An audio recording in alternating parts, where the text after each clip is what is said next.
I am Esther, once known as Hadassah, a simple Jewish girl. Now I am Queen Esther of Persia. This is my story.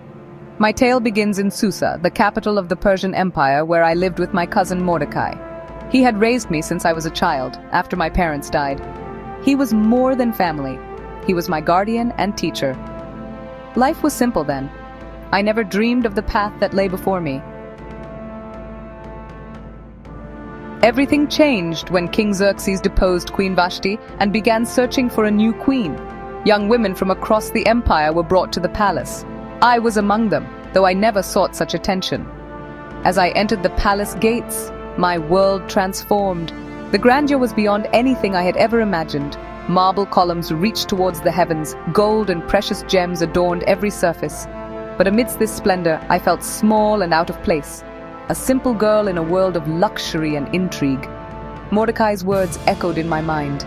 Keep your Jewish identity a secret. It's for your own safety.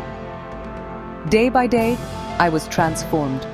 From a simple Jewish girl to a potential queen of Persia. King Xerxes was a man of great power and unpredictable moods. The fate of the empire hung on his every whim. When my turn came to meet King Xerxes, I was terrified.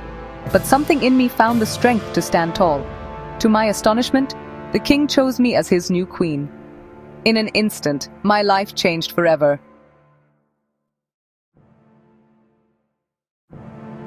As I adjusted to my new role, I often felt lost. The weight of the crown was heavier than I could have imagined, but I learned to navigate the complex world of the royal court. Always aware of the precarious nature of my position.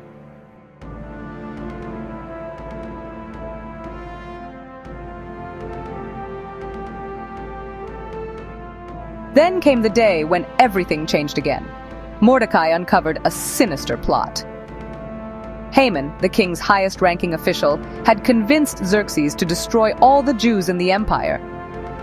My people, my family, everyone I loved was in danger, and I alone was in a position to do something.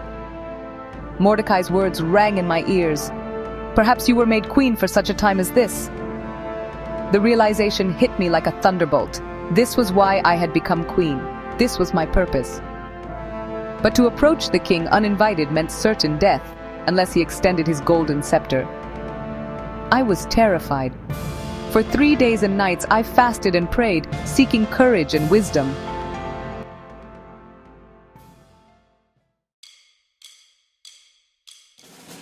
On the third day, I put on my royal robes. Each step towards the throne room felt like a journey of 1,000 miles. As I approached, my heart pounded so loudly I was sure everyone could hear it. The guards' spears crossed before me. For a moment, I thought I would faint. Then I saw him, King Xerxes, my husband, sitting on his throne. Our eyes met across the vast hall. Time stood still. Slowly, almost imperceptibly at first, the golden scepter began to move. Relief washed over me like a tidal wave. I had been granted an audience.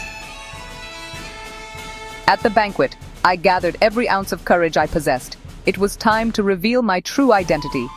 My king. I am a Jew, and Haman plots to destroy my people.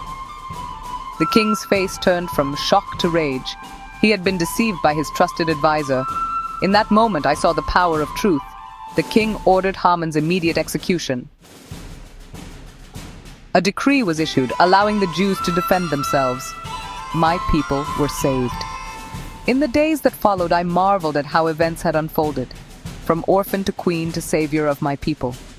My story is one of unexpected destiny, of finding strength in the face of great danger. For in the end, it is not our position that defines us, but our choices in times of crisis.